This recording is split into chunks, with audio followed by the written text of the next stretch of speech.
For over 15 years, Saturdays and Illegal Curve have been synonymous with one another. With insight, analysis, and interviews regarding the Winnipeg Jets, the Manitoba Moose, and all around the NHL, here are Dave Manouk, Ezra Ginsburg, and your host, Drew Mindell. The Illegal Curve Hockey Show, presented by Play Now, the official sports betting partner of the Winnipeg Jets, starts now. Good morning, Winnipeg.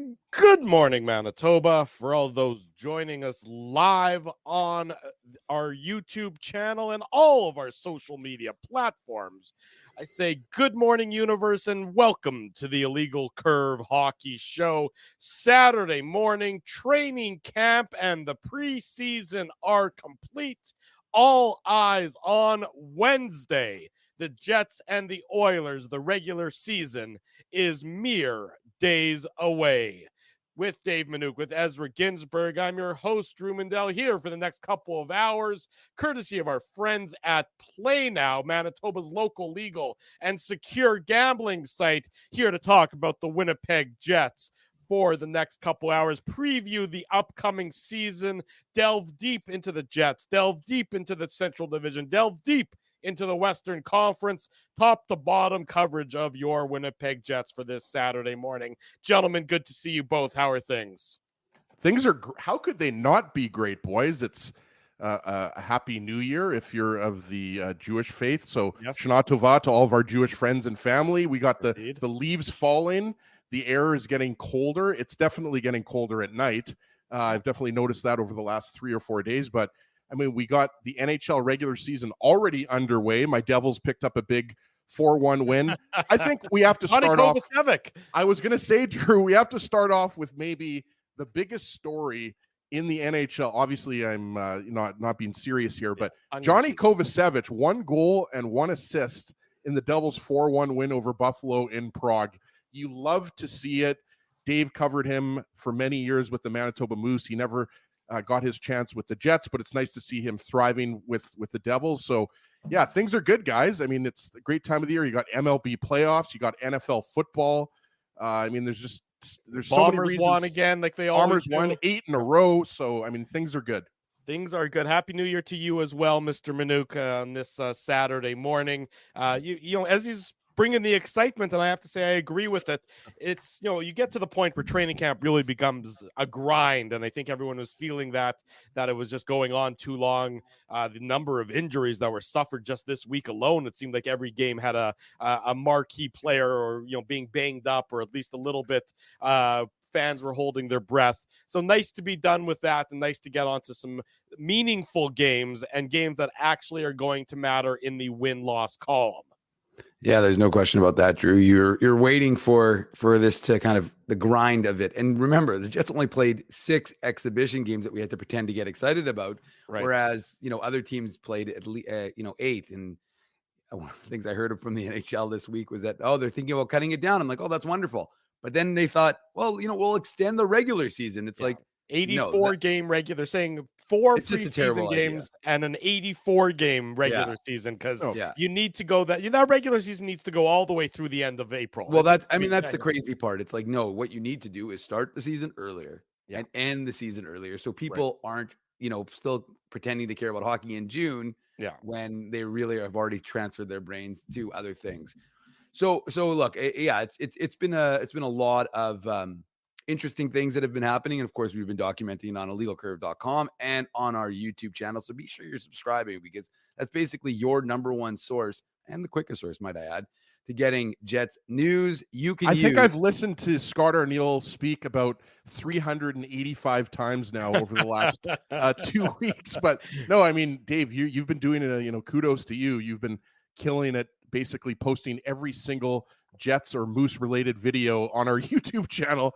So if you have a few hours to kill this week, a few months to kill. I mean, my God, the man's been producing content like nobody's business. Well, anyway, so the point is, though, that get your for your viewing pleasure, not of course while we're live, but after the show you can check it all out. But no, it's been busy, and it's been a lot of information, and there's some disappointment from some fans who are hoping for that injection of youth. That was kind of like the one thing, as we were wondering what was going to happen. You know, we don't know yet. We know that what we can say is that Brad Lambert and Nikita Chibrikov did not play in last night's game.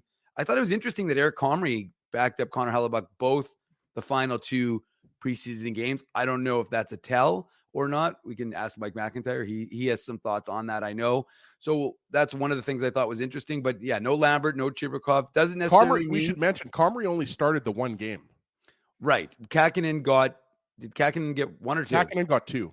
Yeah, Kahkonen got 2. That's a fair point, Ez. But Comrie started the 1, but did back up the 2. And then the only thing I would say is, like I said, Scott Arniel on Thursday, so the game was on Friday. So on Thursday, Scott Arniel said, just because, that's not our final lineup necessarily tomorrow night. So we'll see. But and also no Salamonson. So, the Jets fans, and one of the things that Kevin Cheveldayoff back on July 1st, and that's the reason why we keep track of these things, said there's opportunity for youth. And we'll see if that stands the test of time or if they go in another way. And then the other question becomes, when there's injuries during the season in the top 6, do they call a Brad Lambert up or Nikita Chibrikov up, depending on their need? Or do they call a Dominic Toninato or an Axel Jonsson-Fjällby and just shift a 3rd or 4th liner up to there? So that's the thing you'll have to watch for. If again, we don't know, however they're going to decide to, reduce their roster.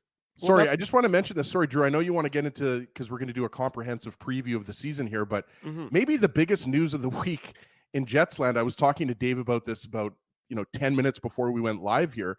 Maybe the biggest bullet that the Jets dodged was not losing Simon Lundmark on waivers. Like, I don't know about you guys, but and we'll get the viewers in the chat and listeners in the podcast chiming in, but I mean, when Lundmark scored that goal on Wednesday against Calgary, I thought he might have made the team based on that. Not obviously just that one goal alone, but we talked about it last week. He's had a great training camp. He's had a great preseason. If the Jets would have lost Lundmark on waivers, speaking of Johnny Kovacevic or Declan Chisholm, then, we're having a different conversation, guys, about how the Jets lost a former 2nd-round pick on waivers. So I think this ties into the amount of depth that this team has, especially at the forward, when the forward group, it's unbelievable because, I mean, Axel Jonsson-Fjällby, Dom Toninato, these guys are journeyman AHL, NHL tweeners. But a guy like Simon Lundmark, he's only 23 years old. Like, I was really worried, I'll be honest, that somebody was going to claim him. So I think it just shows you that the Jets defense is also maybe deeper than some people thought as well. Well, it's almost become like Hanukkah. When it comes to the Jets defense, you don't know exactly where it's going to land on the calendar, but each and every year the Jets are going to lose a young defenseman on waivers that they've brought through their system. And so to your point there, Ezzy, because you have Declan Chisholm, you mentioned Johnny Kovacevic in New Jersey, and with Simon Lundmark, could have that been 3 for 3 in 3 straight years, losing a young defenseman that you've groomed into your system, that you've brought through your system, that you've spent a lot of developmental time and energy on. Losing him, they didn't or haven't as of yet, and who knows? It is a big deal, Spency. Get that comment off. Come on, Spency. It's a huge deal. Just kidding. But every single opportunity, every time you put a guy through waivers, especially a young player like that, there's the risk reward involved in it all. And the Jets obviously were confident that they could get him through, because really at this time, when they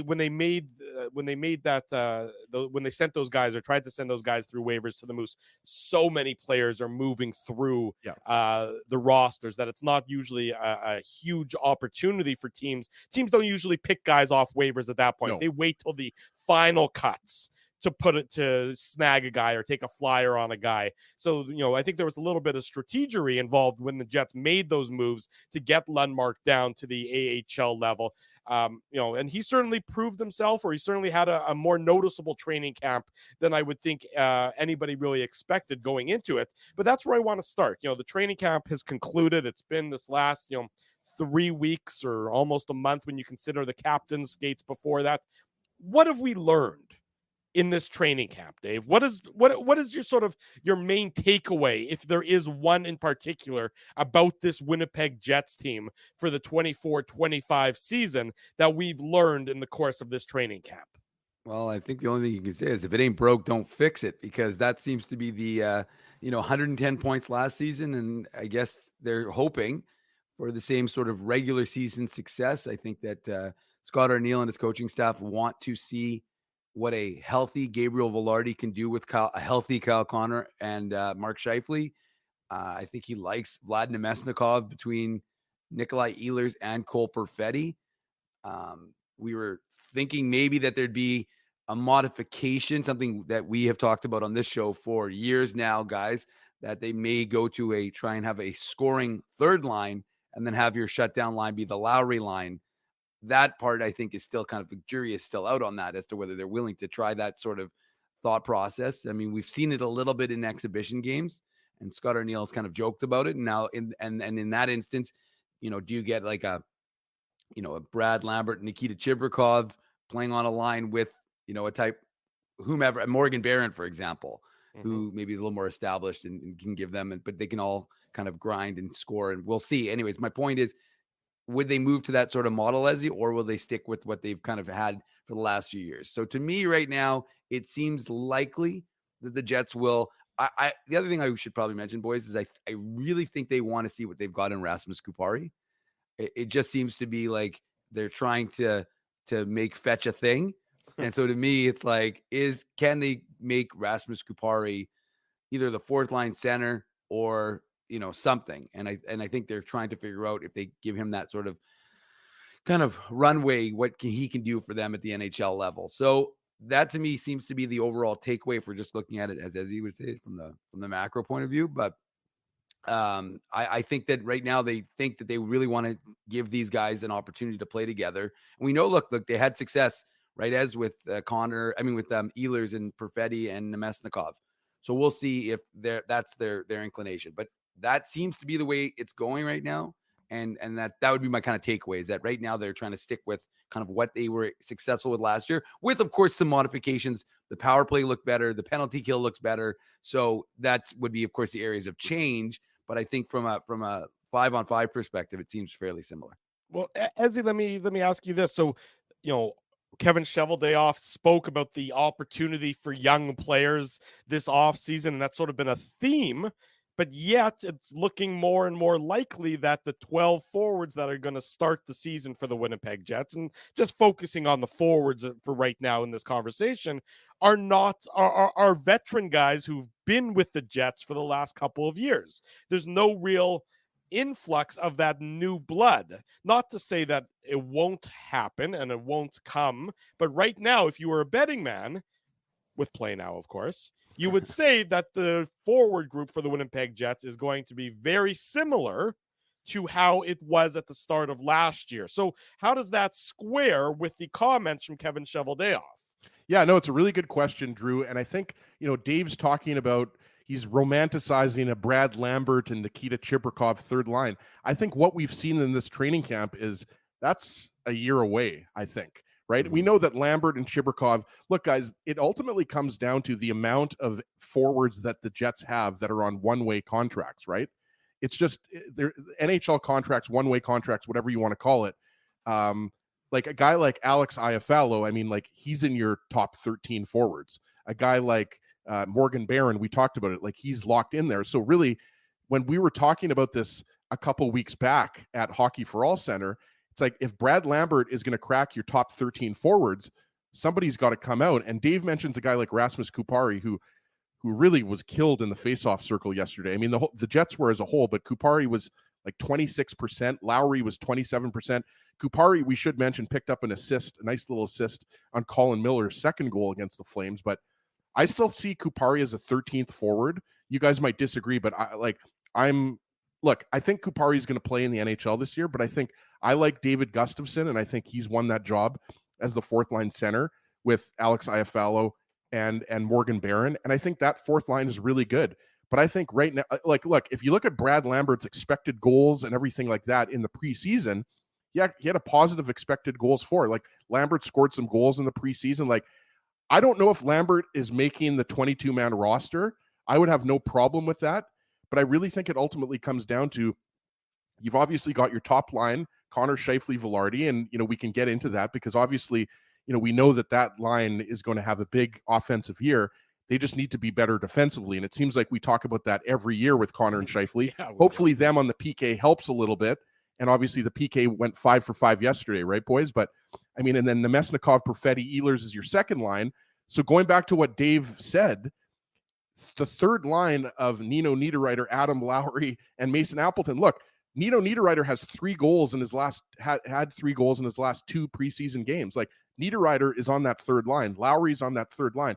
Could you move Appleton from a third line role to a fourth line role? Yes, but really what it ultimately comes down to, guys, is... Hang on, let me just interrupt you for a second there, Ezzy, because I know why you numbered them 1, 2, 3 the way you did, because logically that's sort of, that's how it makes sense. But the usage last year was far more that the Lowry line was actually the second line for the Jets. They were usually the second line over the boards.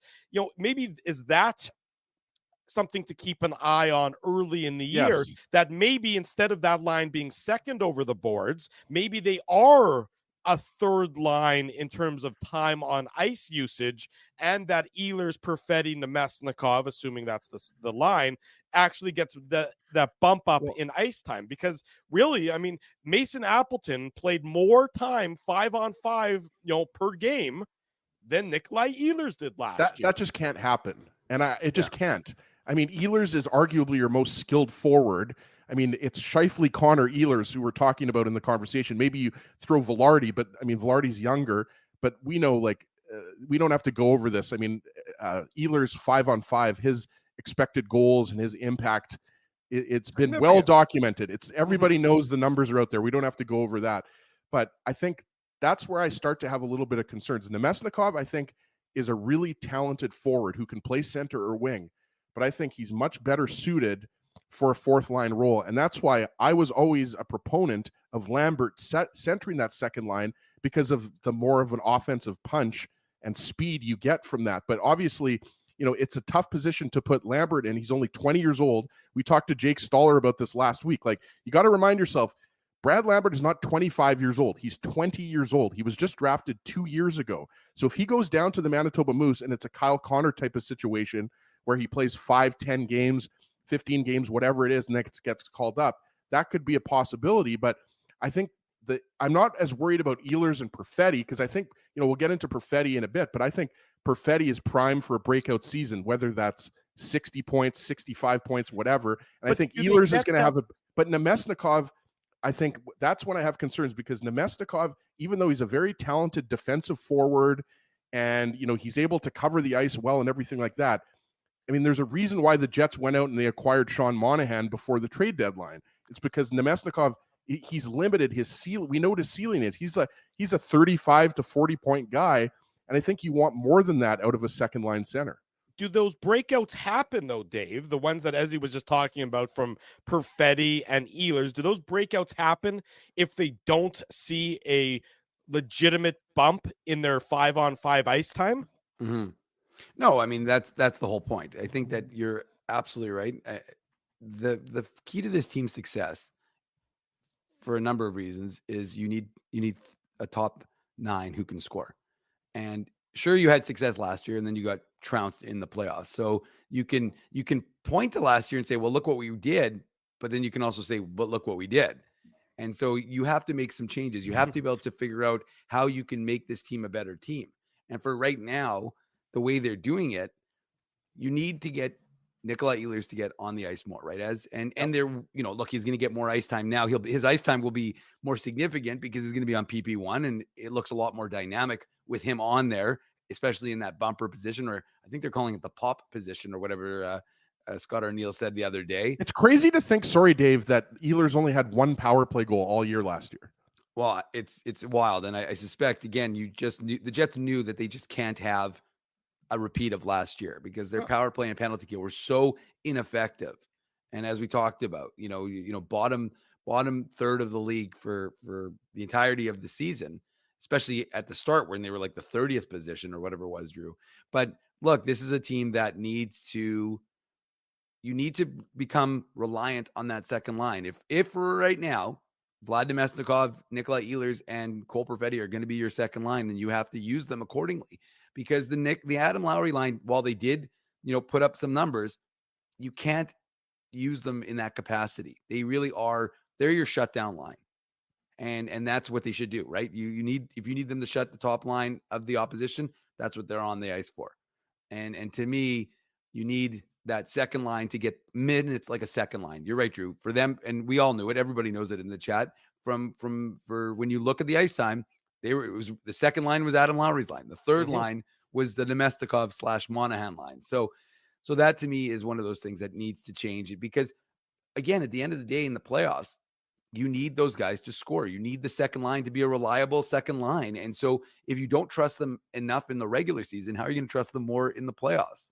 Well, you're clearly not. I mean, look, I go back to, I understand why the Jets are reticent to overhaul what had been a damn good regular season team last year. And for all the slings and arrows you want to throw at them, and I understand that, the playoff performance, everything else, this was still a very good regular season team. And they're projected, by the way, by those folks who do, the numbers-based analytics, who like to project out how the season's going to go. They are projected to still be a very good team. I do think, though, there needs to be a bit of a philosophy change in how they deploy some of their players. And I'm hopeful that we're going to see that, because they've talked a big game sort of about that. They've talked a good game about how, the Ehlers and the Perfetti need that additional ice time. But I can't help but be skeptical until I see it in action. I mean, Mason Appleton, he's a fine player. He's a useful player on most every NHL team. Coming off of a career year, by the way. Coming off a career year, he had his absolute, I have no disrespect to him whatsoever. He had a significant impact on the Jets last season, and it was a positive impact. But he can't be playing that many minutes 5-on-5.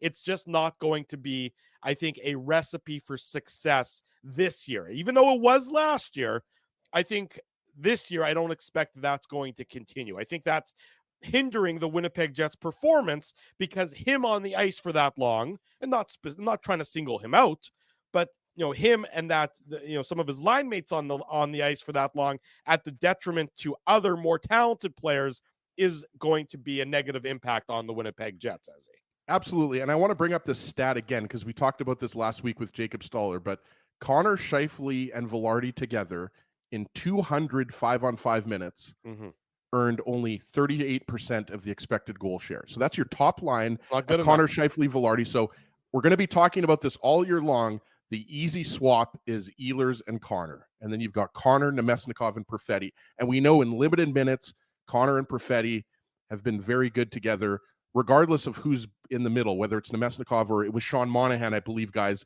If you remember towards the end of last season, you saw that very briefly where you saw Connor, Monahan, and Perfetti. So that's the easy switch, because what you're doing is you're adding a play driver and you're adding a responsible defensive forward in Ehlers to that top line, like we've said, arguably the most skilled player on your team, and you're making that top line even more dangerous. I think Connor Scheifele and Vilardi are going to score a lot of goals this year, but I think it's the defensive part of the game that's going to be the key there, because I think the Jets are going to be a fine defensive team because they happen to have Connor Hellebuyck in net. That helps. But you've also got, some question marks on the third pair with Hayden Fleury and Colin Miller. This is Dylan Sandberg's first year as a second pairing defenseman. I think Sandberg's going to be fine, but all I'm saying is I think right now, even though the Jets are running it back with the same forward lines, it's going to be interesting to see, based on the results early in the season, if they make any switches. And based on the results, we see Scott Arniel, for example, stick with or move Ehlers up with Scheifele and Vilardi, or maybe we see a more talented player. But I want to say one more thing. Yeah. If Brad Lambert doesn't make this team, I think it's only a matter of time before he's playing in the NHL. And if Lambert makes the team, that probably means a guy like Rasmus Kupari is going to have to go on waivers.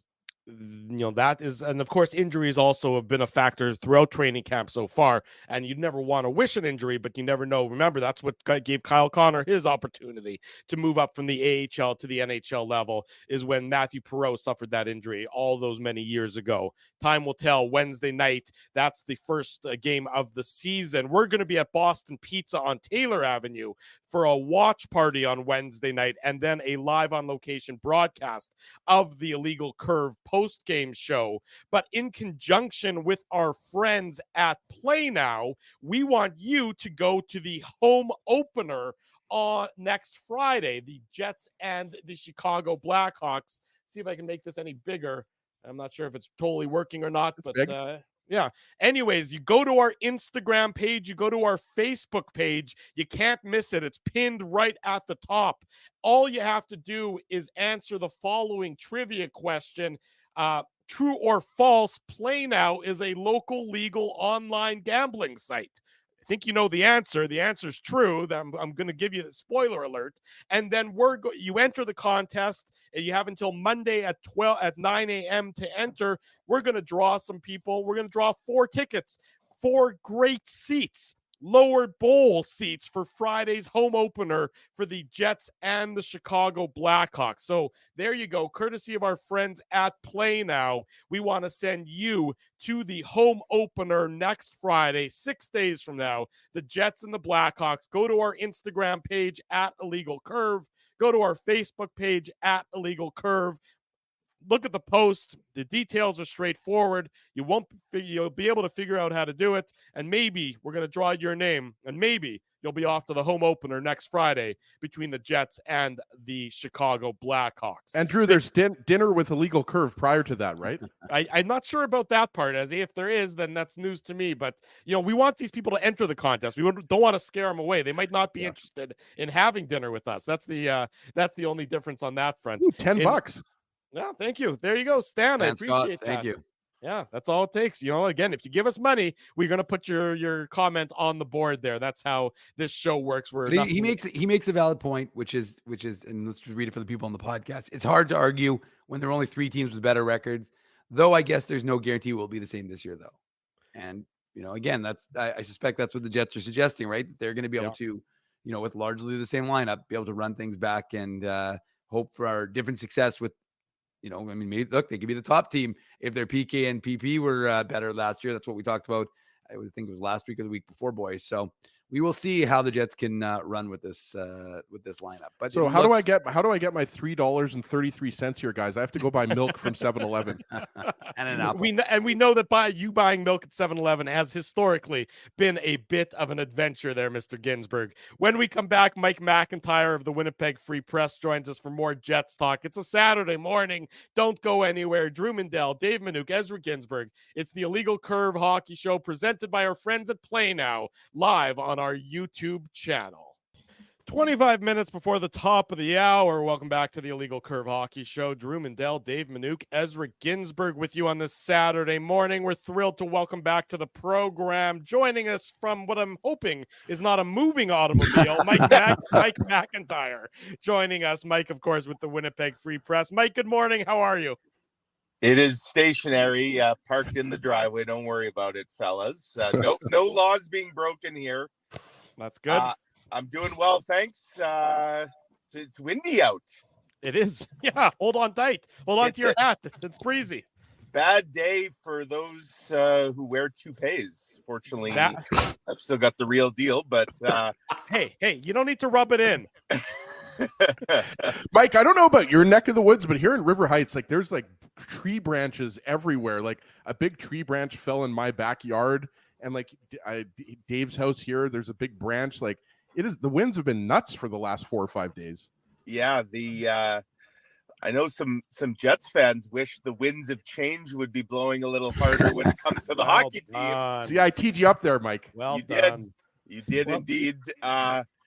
Yeah, my goodness, when that lineup for yesterday's final preseason game went out, Twitter, can we still call it Twitter? I hate calling it X. Twitter lost its collective mind over some of the lineup decisions, and not surprising. Hey, it's a passionate fan base. We love the passion. They're fueled by passion. And I don't imagine last night's 3-2 victory over the Flames will do much to ease the concerns that a lot of fans seem to have when it comes to who's in and who likely is out. Well, let's talk about that, because I asked Dave and Ezzy about that in the first segment, Mike. And, all off season, Kevin Cheveldayoff and some of the other Jets management and coaching staff, the mantra was, young players have the opportunity. Young players all will be able to step up. And then it looks like the roster, at least the forward group, is going to be basically the same as it was at the start of last year. So how do you sort of square those two comments together and sort of say that the team is on the same page with the messaging? Well, if we could go back in time, I wonder if Kevin Cheveldayoff would have preferred to have said, if I'm Ville Heinola, it's an exciting time. Because, look, if he hadn't got re-injured, he's on this team. And I wonder how much that would have alleviated maybe some of the backlash that's coming. Like if Ville Heinola next Wednesday in Edmonton is on the third pair where he would have been, I mean, I'm pretty confident in saying Heinola Miller was likely going to be that third pairing, and I think will be once he gets back. But the fact that he's now on the injured list, I think that, and then add in maybe some of the other concerns when it comes to Lambert and Chibrikov, and it's a bit of a pile on. But I do think that Heinola's injury has maybe changed the way some folks are assessing the camp. And that's not the Jets putting Ville on the sidelines. That was just an unfortunate set of circumstances. So let's be clear. He's going to be on this roster. And as soon as he's healthy, he will be on this roster. This isn't going to be last year playing itself out again where he gets hurt and then there's just no room at the inn for him. One big factor, guys, is his waiver status. And he needs waivers. And he would not clear waivers should they try to send him down. Mm-hmm. Now, like it or not, I think waivers is a bit of a story here. And when it comes to some of these other decisions that are probably going to be made this weekend, and the easiest thing to do is to send Salamonson, Lambert, and Chibrikov all to the Moose. They would only then, by my calculation, have to expose one of their backup goaltenders to waivers, and that's it. The guys that cleared yesterday, they're with the Moose now, and, the Jets keep all their depth, again, barring whatever happens with Eric Comrie or Kaapo Kähkönen. But I do think that's factoring in a little bit here. I also think, Hayden Fleury, they feel he deserves a look, so he's stepping in on that third pair right now. Same with Dylan Coghlan. That's not to say that they view Fleury and Coghlan long term as more than Elias Salamonson. But guys, what value would there be if Salamonson is on this team, but he's not playing regularly? He's part of a rotation for the next few weeks as a 6, 7, maybe 8 guy.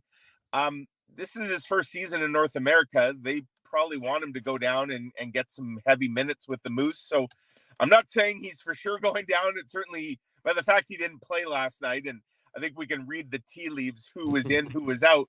There's a good chance that the guys that didn't play last night, save for probably Jared Anderson-Dolan and David Gustafsson, who are both nursing minor injuries, you could probably take those 18 skaters that were in the lineup last night and then add Anderson-Dolan, Gustafsson, and Coghlan, and that's probably your starting 23, along with Hellebuyck and either Comrie or Kähkönen. So, Mike, I've got today's Free Press in my hands here because I'm obviously a big supporter of local journalism. And even though I have a Jets question for you, yes, I really want to ask you about how you've predicted my New Jersey Devils going to the Stanley Cup final with the Oilers beating them. I'm going to leave that for later in the show, Mike, because you know how much I love that pick. And obviously, Johnny Kovacevic agrees with you with his goal and an assist in Prague, right?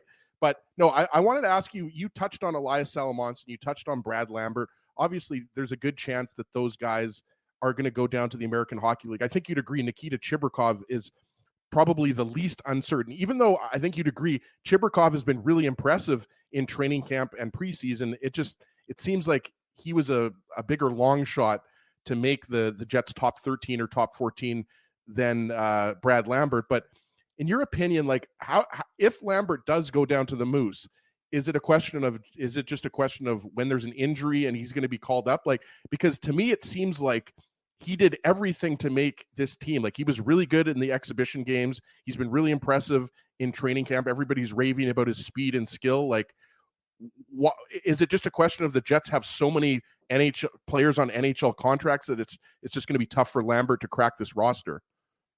Yeah, I do think it's just a matter of when, not if, that he gets a look. Like I'm confident, guys, in saying Brad Lambert will play some NHL games this season with the Jets.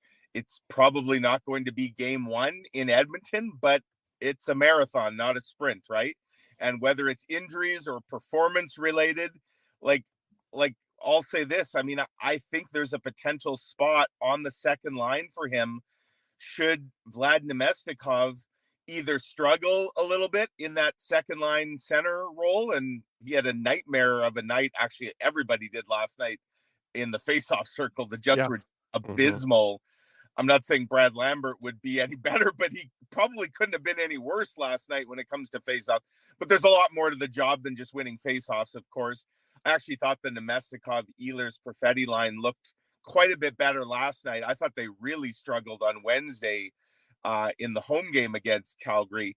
But, you know, I'm not saying Vlad Nemestikov's on a short leash at the second line center, but I also think Vlad Nemestikov can do a lot of things in this lineup, and you could potentially move him down, like, and he could be, he's that versatile, right? And you have a guy in Lambert that could probably, at least for a look in the regular season, slot in there. So I do think it's just a matter of time. As for Chibrikov, I would agree, as he's been, to me, if I was ranking those two forwards, like Lambert and Chibrikov, he's probably been the bigger revelation, maybe because slightly less was expected out of him. I've just loved, there's a fearlessness to his game. Mm-hmm. I think we've seen that he can play different type of roles. There's more utility there. Like, he could play as a checker in your bottom six, but he could also play in a top six role if needed. And that's a pretty valuable tool. And, I think as the games and the competition have stepped up a little bit, like I think the last two games prior to last night, not to say they exposed Brad Lambert, but I think it did show that there's still some work to be done when it comes to the overall game. But I don't think this is a case where the Jets are just going to let him languish all year in the American Hockey League. It's inevitable to me that at some point this season, maybe very early in the season, they're going to need to dip into the farm. And I would think Brad Lambert, assuming he goes down in the next day or two, he's probably going to be very close to the first man up. Mike McIntyre is our guest. Saturday morning, you're watching the Illegal Curve Hockey Show, brought to you by our friends at Play Now. Learn to bet with Play Now, the official betting partner of the Winnipeg Jets. Sign up and get up to $250 in bonus bets. Conditions apply. 18 plus. Please enjoy responsibly. Well, the player I know, Mike, I'm going to ask Mike about. I know he's got a bet on, but I'm not going to reveal that bet, of course, because that's it. There's a confidentiality until we see whether it comes to fruition. Hang on, before you ask your question, Dave, I need to tell Mike a PSA for future. Nobody keeps receipts like Dave Minuk does. In all walks of his life, the man is a walking threat to everybody he comes in contact with. What's he got on you, Drew? What does he have on you? I can't say it on air, but it's horrible. Revealing pictures. Videos. It doesn't matter. The man is a menace to society, and he needs to be stopped. Well, in this instance, in this instance, actually, Mike promoted it because we were sitting in the press box, and he called over to me 2 seats over, and he said, "Dave, I've got something for you." And then, of course, then I whipped out the phone, started recording. We needed a witness, so I was that witness. I think I know where this is going. I like it. But Mike, the question I had about, and it's funny because you're in your first answer, I didn't want to interrupt, but I was thinking because you talked about Heinola and Colin Miller as a pairing. I'm like, well, of course you like that pairing because you already came up with a nickname for that pairing. But that to me is the question in terms of Colin Miller. Yes. Millie Vanilli. Now, neither of those guys would be old enough to understand the reference. Yeah, but regardless. No, but from what you've seen from Colin Miller, are you a little surprised now that what we're seeing from him now, he wasn't used more last year? He was used so sparingly because he really seems to be a good fit in this Jets lineup.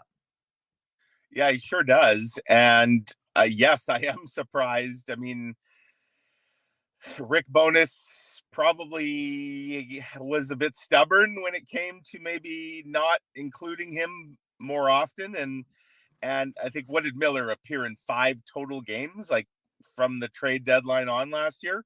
This is a guy that when they acquired him, he had the hardest recorded shot in any NHL regular season game last year, came with the New Jersey Devils. The Jets, like Josh Morrissey, his shot has absolutely improved for sure. The Jets have lacked, though, that big booming blast from the blue line. How's that for alliteration, boys? Since Byfuglien, more alliteration. Right, since Byfuglien, exactly. Since Big Buff. Yeah.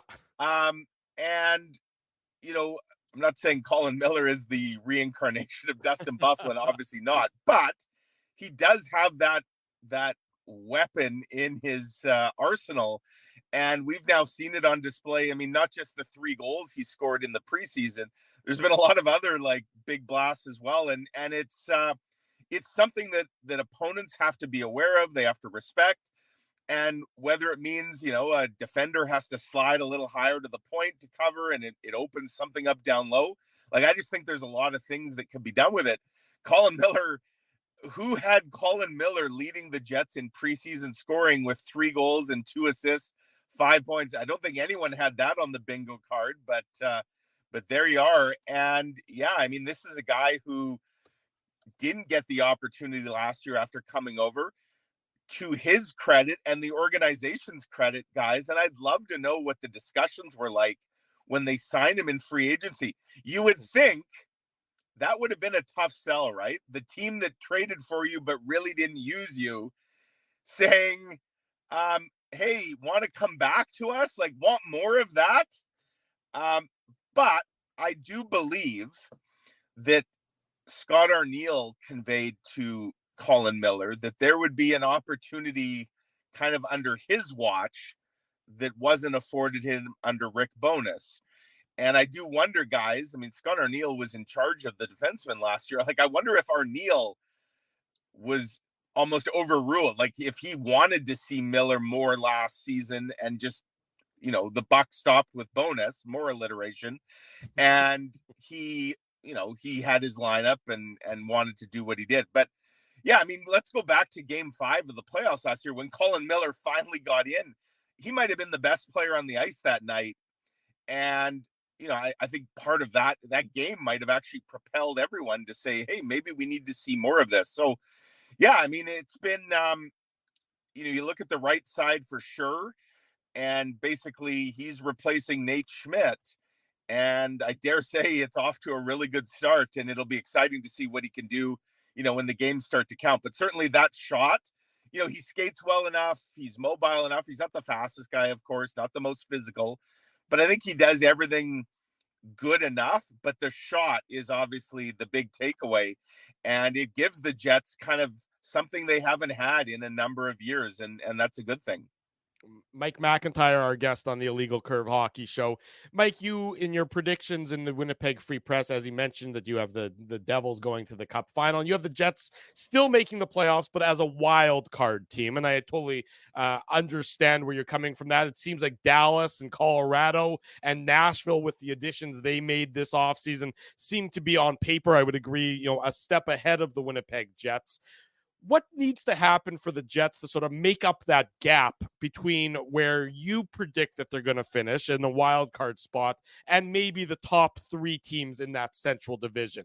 Is it, you know, simply a continued focus on defensive responsibility? Is it an improved special teams? How do the Jets sort of get back into the top 3 of the central division conversation? Well, you just nailed it with your last point. To me, it's all about special teams. This is a Jets team that, you know, tied for 4th in the regular season in the NHL last year, on the strength of elite goaltending, certainly very solid defensive play overall, some timely scoring, a lot of depth scoring. This is a team, don't forget, guys, 11 of the 12 forwards hit double digits. Josh Morrissey did as well. When you have a dozen guys, and then that's before they added Toffoli and Monahan. But they did that all last year in spite of a power play and a penalty kill that was in the bottom third of the league. I think that if they can get both of those specialties kind of up into the upper tier as opposed to the lower tier, like I'm talking top 10, top 12, Obviously, they'd be aiming even higher than that. But if the power play and the penalty kill can be among the better units in the league, that can mask all kinds of other things that potentially happen. And I think that would be a key to keeping the Jets elite. The funny thing about the Jets, guys, like, you never want to put the cart before the horse, and before you've even played a single regular season game, already be talking about the playoffs. I just get the sense with this team, it's no longer just about trying to get into the playoffs or sneak into the playoffs, which kind of was the goal for a long time around here, right? Mm-hmm. This is a team, I think, that expects to be in the playoffs. I expect them to be in the playoffs. And to me, that's where the ultimate story is going to be written, on the 24-25 Winnipeg Jets. It's a story we can't even begin to write for about 6 or 7 months from now. But to me, that's where it is. And, people have said, well, what do they need to do to take another step in the playoffs? Well, they have to bring kind of the regular season game that they seem to have done fairly well, certainly for big parts of the last 2 regular seasons, into the playoffs. But that's a debate and a discussion for another day. I think the Jets have enough talent, enough depth. They certainly have an elite goaltender, and Connor Hellebuyck, guys, I know it's not how you start, but how you finish. His end to his preseason looked a hell of a lot better than the start. He was really, and that third period last night, when what were the shots, 21-4? Yep. I know 2 got by him. They were both really nice tips, so you can't fault him for that. But my goodness, was he locked in, and the Jets will hope that Connor Hellebuyck can just kind of hit the ground running starting next week. But yeah, I think the Jets are going to be right there in the mix. Picking them as a wild card team, to me, it's as much about what I think are improved. Like, I think Dallas is the class of the Central. I really do. Mm-hmm. I think Nashville is going to be a lot better, and they were a team, if they can now combine the added talent with the work ethic that team has, to kind of get the most out of what they always have. And then I think Colorado is Colorado, right? And there's question marks for sure what's going to happen, with a couple of their injured guys. Goaltending is always a bit of a question mark, but I just think the Jets will be in the top 3 mix. I had them as the first wild card, and if I had to lay out points, I'd say they probably would just miss being in the top 3. Like, I'm talking a point or 2. So I think the Jets will be just fine, but we'll see if they can take some of the painful lessons from their hasty playoff exit last spring and channel them into the way they play during the regular season. And for sure, special teams is going to be a big focus with this group. 2 new assistant coaches running each discipline. And I'd say the early returns, at least in the preseason, are encouraging. I agree with you, Mike. And I think the way I view the Central is like there's a clear top 4 and a bottom 4, right? Like, I see the Jets, Avalanche, Stars, and Predators as the top 4. And I could really see, any combination of 1 through 4. Like, I could see the Jets finishing as high. I don't know if they win the division, but I could see them finishing as high as 2nd behind Dallas. I could also see them finishing 4th. I could see Nashville winning the division. I think I'm maybe a little bit higher on them than some people are, but like, I could easily see the Predators being a 110-point team with Stamkos and Marchessault and Brady Shea, right? And then you throw in Utah, who you and Kenny wrote about in today's Free Press, and Utah is going to be better just based on the acquisitions they made. So I think it's going to be really tight. And you're right. I mean, it's hard to start talking about the playoffs when the regular season hasn't even started. But I mean, I think the whole team's got to play better, because a lot of people focus on Connor Hellebuyck's numbers. But anybody watching that Jets Avalanche series last year, I mean, I don't think it would have mattered if there were 2 Hellebucks in net, the way McKinnon, Makar, and Nichushkin were playing, right? Throwing Rantanen. But I wanted to ask you about Gabe Vilardi, because your colleague Kenny Wiebe on Winnipeg Sports Talk, he's saying that if Vilardi plays 75 plus games, he's predicting a 40-goal, 75-point season, which, I don't, Kenny knows what he's talking about. You know that. And so I'm not going to disagree with Kenny, but I guess, what is your biggest, expectation, or what do you think of that? Because Vilardi, in his 40 or 45 games he played last year, was excellent, especially on the power. 47 games, 36 points.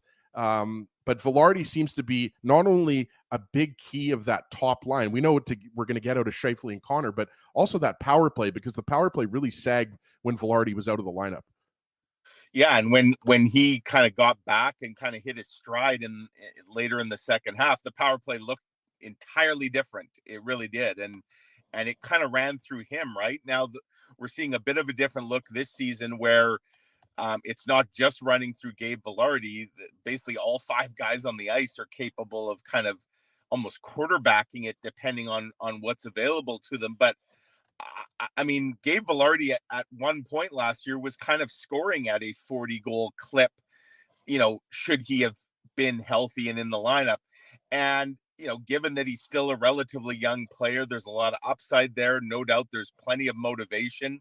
We've heard it in chatting with him. Like, he's tired of kind of being labeled as the guy that always seems to be battling injuries. Now, you can't will yourself to stay healthy, I don't think. Like, everybody wants to stay healthy. Not everybody can, but you kind of feel like the universe maybe owes him some good fortune on the injury front. In fact, there's a few guys you could say that about, including one young defenseman that we talked about earlier today. But yeah, I mean, I don't think that's out of the question for sure, given how many puck touches he's going to get, how he plays the game, that net front presence. I think that's not out of the question at all. I'm not sure I would put my mortgage on it, guys, but I think he's got it in him for sure to be that kind of player, especially, if he's going to be stapled on that top line with Mark Scheifele and Kyle Connor. We know that those guys attract a lot of attention as well. And I think we've seen down low, like Gabe Vilardi, he's not afraid to stand in front of that net. He's got great hands. He's got great instincts, whether to either distribute the puck or take it himself and try and score. So yeah, there's a lot to like about the player for sure.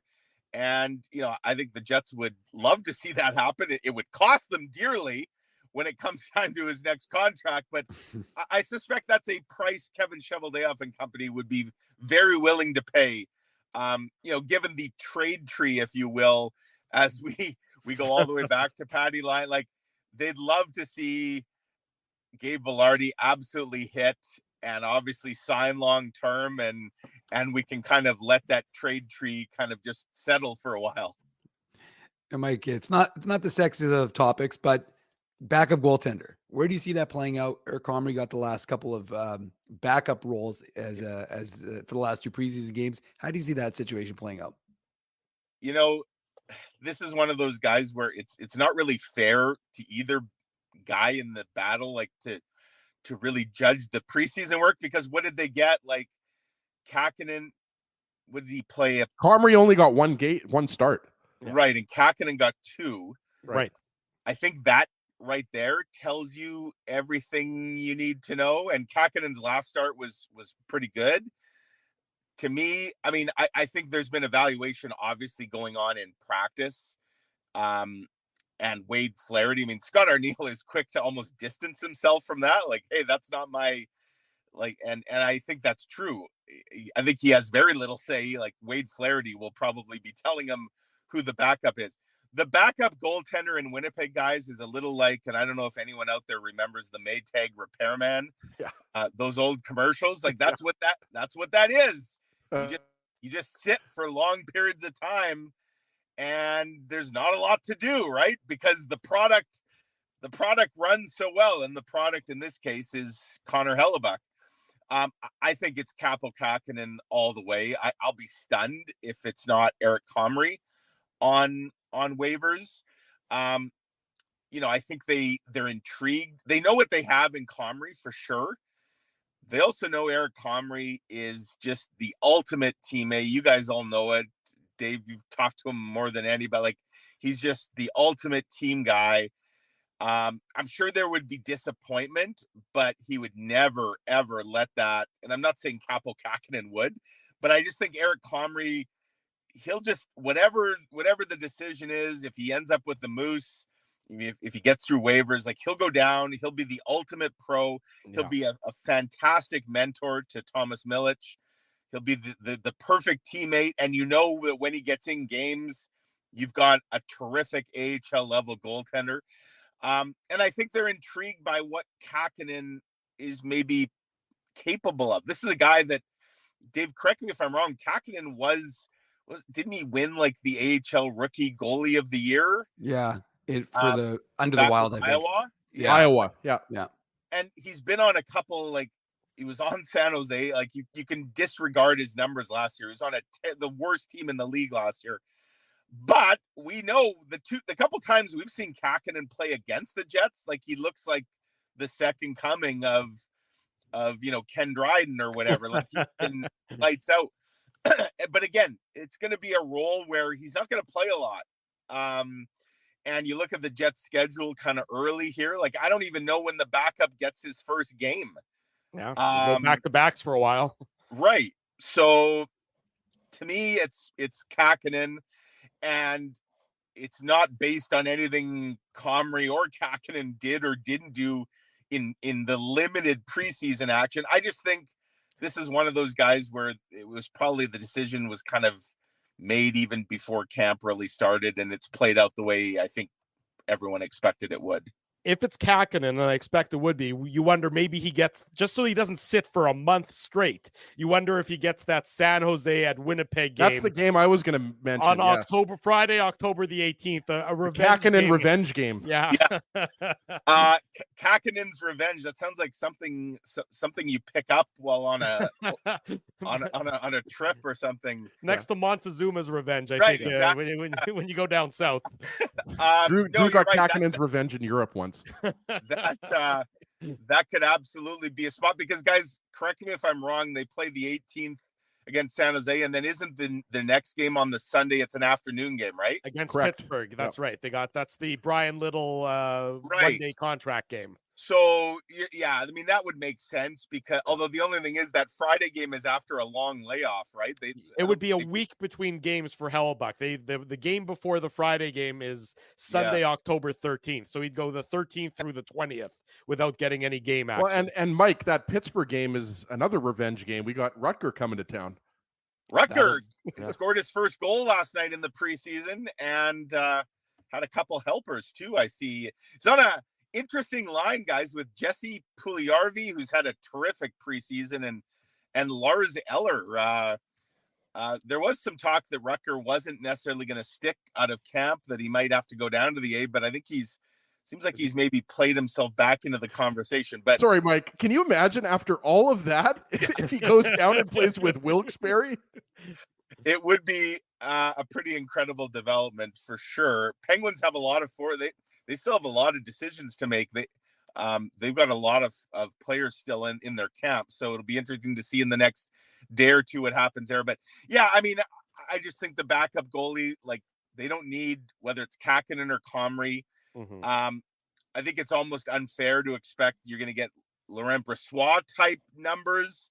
Like, Brossoit was brilliant last year, but the Jets just need whoever the backup is, like, just come in, win 60% of your starts, 50%, go 500 and 20 games. They need 20 games out of their backup, right? Right. And 10-10 or 12-8, like, that'll be just fine, because Connor Hellebuck's going to do the heavy lifting. We all know that. Mike McIntyre with the Winnipeg Free Press. Apparently the neighbors are getting worried that you've been talking to yourself in the car for the last 30 minutes. So we'll let you get out. Keep the neighbors calm. Thanks for this. We'll see you at the because rink. Mike is now a Devils fan. He has to hide in his car. That's so just quickly on that, Ezzy, it's just the power of Johnny Kovacevic. I had the game on yesterday as I'm writing my piece. Maybe it's the ultimate recency bias, right? Because like Johnny Kovacevic is on pace for an 82-goal, 82-assist season. 164 points, would shatter the all-time scoring record for defensemen in the NHL. You know what? And Jacob Markstrom already has made the save of the year. Incredible. And we're one game in. So I was impressed by what I saw. I thought I had the Devils really high last year too. They disappointed me, and I guess everybody who I don't cheer for them like you do, Ezzy, but I thought they would be better than they were. I just think this year they're young. Their kids are going to be a little bit, more mature, older. I love the Markstrom addition. I love the Brendan Dillon addition. I think he's going to bring, some grit on that back end. And Brett Pesce. Pesce is huge. Yes. So and even Paul Cotter, who looked really good. Like, he was an underutilized guy in Vegas. I just like the moves they made. That division's also going to be very tough. But yeah, I like the Devils. And I think the Oilers, they've just got too much talent. We'll get a look at them, of course, up close next week. I'll be in Edmonton for the season opener. Looking forward to that, guys. There you go. Mike, we can look forward to your work in the broadsheet of the Winnipeg Free Press. Thanks so much for joining us this morning. Have a great rest of the weekend. We'll catch up again soon. You bet, guys. Take care. Take care. There he goes, Mike McIntyre, joining us this morning from the automobile as he breaks down the Winnipeg Jets season with us here on the Illegal Curve Hockey Show. Do you think Mike's wife was just like, "You're doing Illegal Curve again? Get out there, go to the car. You can't do it in here." Banished out of the house. Like, Mike can do Winnipeg sports talk in the house, but Illegal Curve, he has to go to the car. No, he's done our show from the basement, though.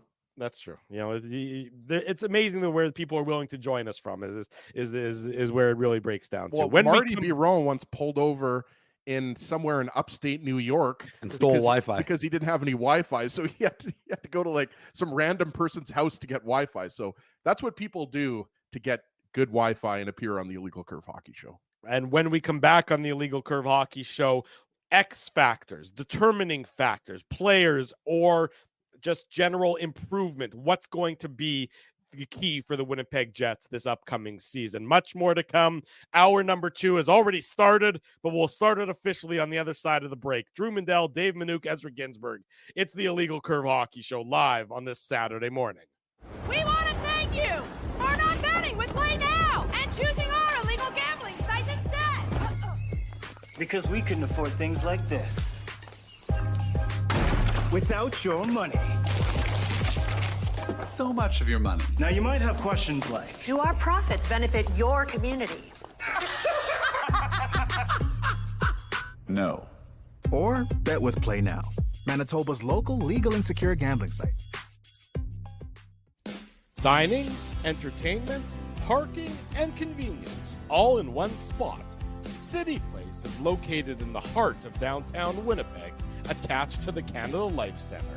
Whether you're working, living, or out for a night in the downtown, make City Place your go-to destination before or after the fun finds you. Lunchtime, game time, anytime, visit City Place at 333 St. Mary Avenue, next to Canada Life Center. Holt Dental, the new official dentist of Illegal Curve, has a philosophy rooted in 2 unyielding principles: genuinely caring about patients and providing outstanding service. Being a patient of Holt Dental means more than just checkups and treatments. It's taking the time to listen and talk to each patient so they can achieve the best long-term health, functionality, and aesthetics for their teeth, mouth, and gums. Conveniently located at Grant Park Festival on Taylor Avenue, Holt Dental is dentistry of the highest quality in a comfortable and relaxed environment. For more information, visit holtdental.ca. Oh, and there's plenty of free parking at the front door, too. Celebrating its 40th year as Winnipeg's home for stand-up comedy, Rumors Restaurant and Comedy Club has recently been named Canada's top comedy club and a top 5 comedy club in North America. From birthday parties to date nights to fundraisers and everything in between, Rumors is your destination for the best and most affordable live entertainment Winnipeg has to offer. For more information on upcoming shows, Rumors' incredible promotions, and to purchase tickets, visit rumorscomedyclub.com. So you're a pizza person, you married a wing person, but somehow your kids are salad people.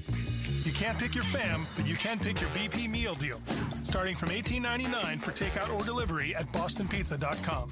Welcome back to the Illegal Curve Hockey Show. 10 minutes after the top of the hour, Drew Mandel, Dave Minuk, Ezra Ginsburg with you on this Saturday morning. Program brought to you by our friends at Play Now. They're the official title sponsor.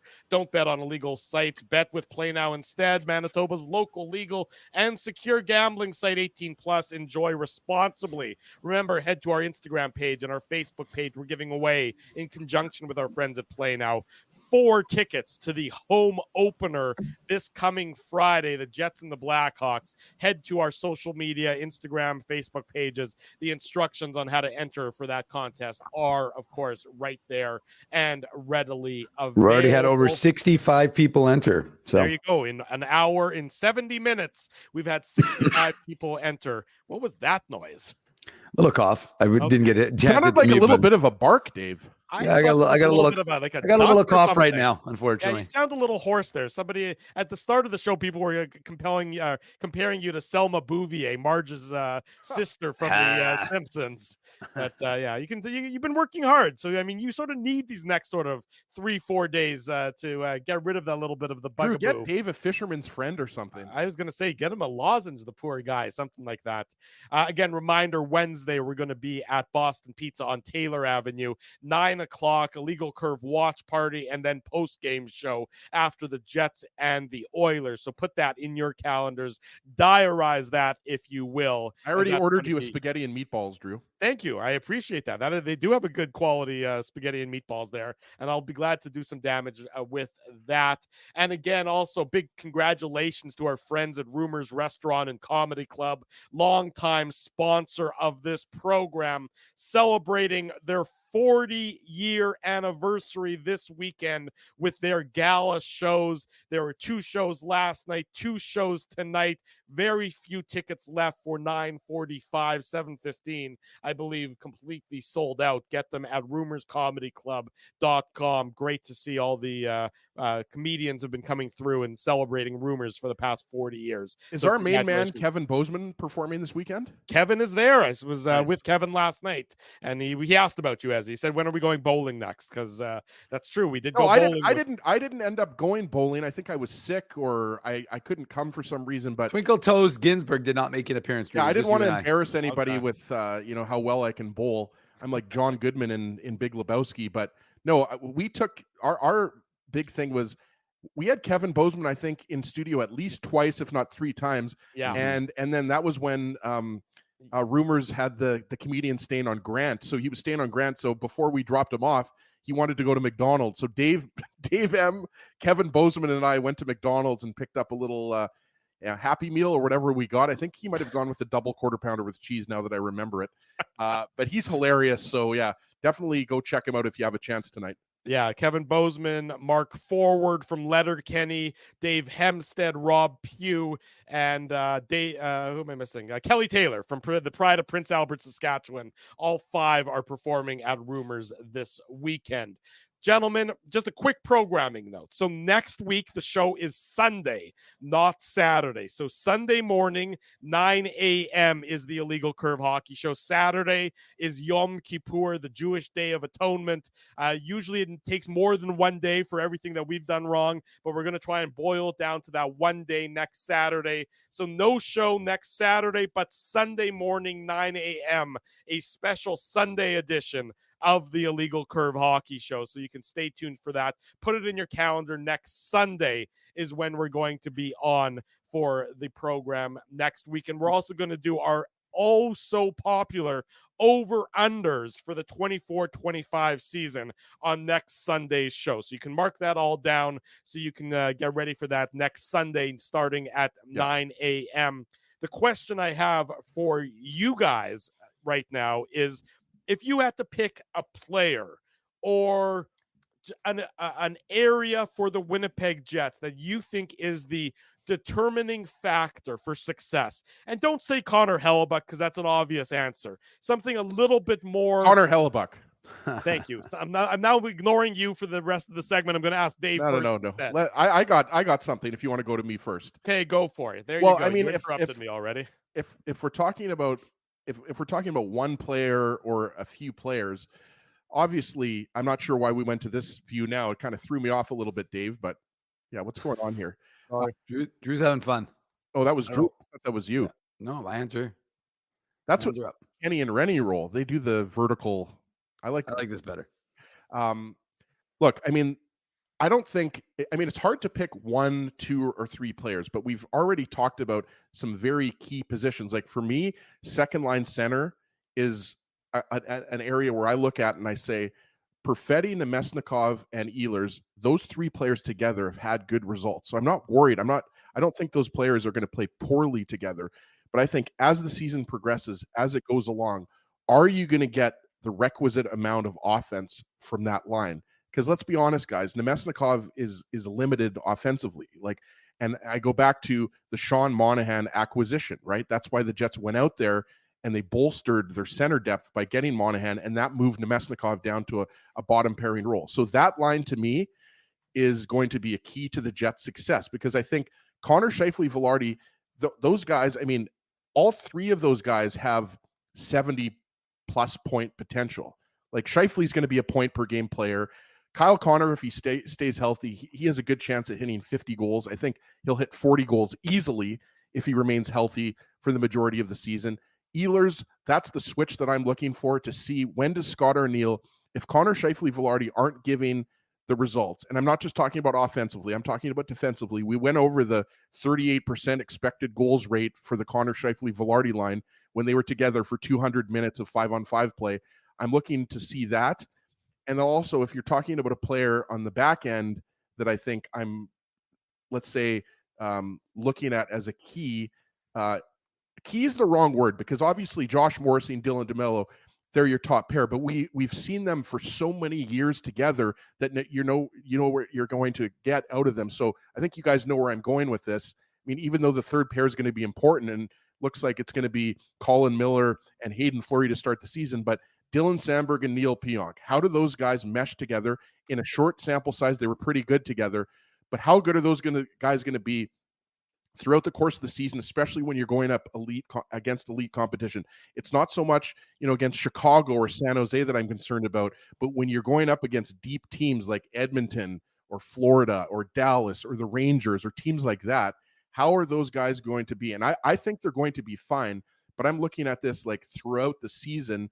Is that going to be something where the Jets are going to have to make a move? Because obviously Colin Miller can move up to the second player on the right side, but I think you guys would agree Colin Miller is better suited at this point in his career as a third pairing defenseman, right? So those are some areas, right? Like I think Lowry, Appleton, and Niederreiter, you know what you're going to get out of that line. We talked about Morrissey and DeMello. I think Fleury and Miller will be solid as a third pair. And then when Ville Heinola comes back, boys, most likely, he takes that left side role on the third pair, and then Hayden Fleury becomes your 7th defenseman.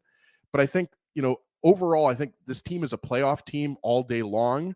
I just don't know if they can replicate the 110 points because of the question marks we talked about. But the area for me is easy. I mean, it's special teams. And we've already seen that early on. The penalty kill has been good in the preseason. We've seen that power play working out too with Ehlers in the bumper position. But the special teams have got to be better. But I also think that you've got to have more consistency from that second line. And I think, you've got to figure out the Ehlers usage. If Ehlers makes Scheifele and Vilardi and that line better, then I'd like to see Scott Arniel hopefully do that earlier in the season as opposed to waiting till 30 or 40 games into the season. But I absolutely think the Jets are a top 4 team in the Central. We'll get to the standings and that a little bit later on in the program this morning, but Barry White in the top right corner. For a lot of the Winnipeg Jets offseason, the biggest change, if you look at it, you look at the players, the biggest change may very well have been the man behind the bench, Scott Arniel replacing Rick Bowness. From my perspective, and your thoughts on this, I'm hoping that, with Arniel behind the bench now, there's maybe less hesitation and less reticence to change things up when they are not working. Rick Bowness was, for all of his positive attributes, probably a little stubborn with how he deployed his forward lines and kept them together, even when the results maybe weren't there. To me, one of my X factors is going to be the coach having more willingness to try new things, to say, yes, okay, this might be working, at an okay level, but let's see if we can change things up and get it to be working at an above average level or better than okay level. That's something I'm looking to as a potential X factor for this Winnipeg Jets team. Yeah, I mean, Drew, I think it's a fair way of putting it. And one of the things we heard early on from Scott Arniel was just the idea that when folks asked him about, Rick Bowness doing things, he goes, with all due respect to Rick, this is my team now, and we're going to do things my way. And so I'm not going to start singing for you. This is, do it my way. But the truth is, can you though? That would be great. Well, no, I don't. Especially maybe with my voice right now, I probably could. But my grandparents would like that one. But Here I go again on my own. That's not the song. That's not the right song. Dave's going to be singing Sinatra. No, but I'm just saying Scott Arniel could also sing that song because he's on his own now as the head coach. Ah, okay, fair enough. That's okay. That's a little bit of I understand where you're going with it as. But, Drew, I mean, yes, I think that's what everybody is going to be watching, is that if you are not having success, or if you're not, things are not running optimally, can you make those adjustments? This was supposed to be the summer of analytics in Winnipeg. We haven't heard too much about that, but how is that informing Scott Arniel's decision-making? And if it is, and he's entitled, he's the head coach. It's his head on the chopping block if things are not going well. So that to me is like, again, he's incentivized because, look, he wants to prove people wrong. He wants to prove people that he is capable of being a head coach. There were, he didn't get a head coaching role. He had a lot of assistant coaching roles or, associate coaching roles since his head coaching stint in Columbus. Was it 10, 12 years ago? But now it's his team. And I think he's going to try and reinforce the things that were successful for him last year and their team overall. And as we saw with the adjustments to the special teams, he's going to try and make some significant changes. Will he do that on personnel? Will he make this go out there and say, listen, like if Vilardi, Scheifele, and Connor are not working, how quick is he to pull that trigger and get Nikolai Ehlers onto that line, which again was one of the things we talked about last year. We saw how effective Vilardi, Scheifele, and Ehlers were together as a trio. So will he go to that? And again, for me, Ehlers really is critical. I know it's in the last year. We know he's not going to talk about his contract, but him on the top power play unit finally, and his ice time, his minutes, that to me is going to be the biggest question mark for this Winnipeg Jets club, because for years we've heard, whether it was Rick Bowness making his sort of justifications based on, well, it's really not about ice time. It's about how many shifts he's out there for, which is fine. But that was his sort of thing. Or even the Paul Maurice thought process, which was maybe he is performing optimally because those are the minutes he's playing with. And when given more minutes, maybe that wouldn't be as optimal. It's like, well, why don't you give him those more minutes and then see if he's, those are all arguments that are, they're not, I'll say they're fine and good, but they're also just, I think, empty platitudes.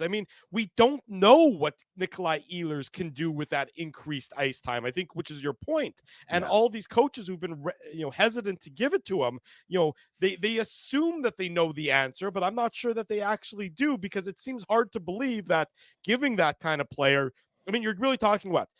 4 extra shifts a game, maybe a couple extra minutes a game, 2-3 extra minutes a game.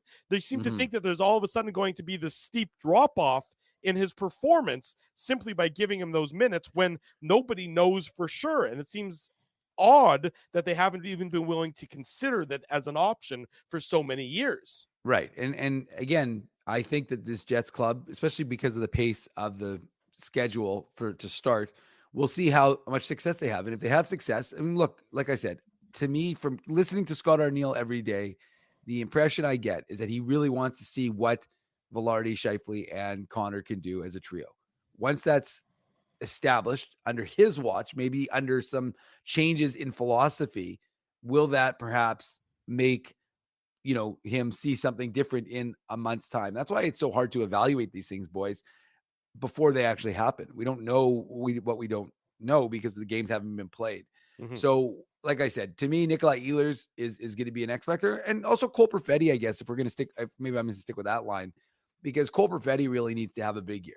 And, we saw what Cole Perfetti did last year to start the year. He was really hot. Then he went through that drought, was it 23 games without a goal? Cole Perfetti is betting on himself. He didn't like that usage when he was asked about it after he signed the 2-year contract. But ultimately, that's what he's doing. And so the Jets are going to want to see what they have in Cole Perfetti, and Cole Perfetti is going to want to show the Jets why they should have made a long-term commitment to him in 2024 versus 2026. But ultimately, I think if you ask me, 2 players who are kind of X factors for this team, I think it's Perfetti and Ehlers. I mean, those are very reasonable answers. I mean, and I think that they're sort of the answers that a lot of people would have. That's not a criticism, Dave, but it just goes to show you that we know with this forward group what a lot of them are bringing to the table. I mean, we know, or at least we think we know, what Connor, Scheifele, and Vilardi are going to bring to the table.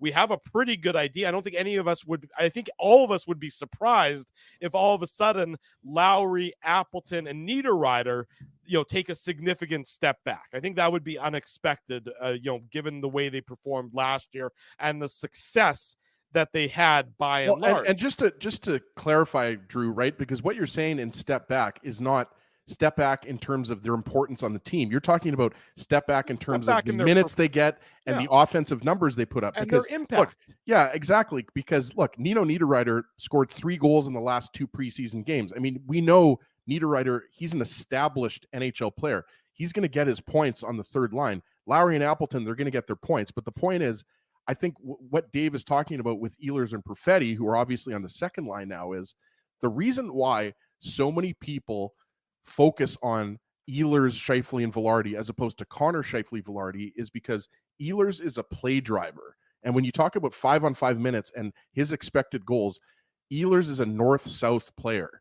And Jacob Stoller, I thought, very astutely pointed this out. You've got Connor and Scheifele, and the issue, they're guys that are good at getting in the offensive zone. They're guys that they can find open ice, and Scheifele can find Connor, and Connor can find Scheifele. I mean, how many times have we seen those guys score on 3-on-3 overtime? Like, there's a reason why they keep these guys together. But the point is, defensively, the Scheifele, Connor, Vilardi, and they've had 200 5-on-5 minutes. So it's not like they just had 1 game or 2 games. They had many games together, not the whole season.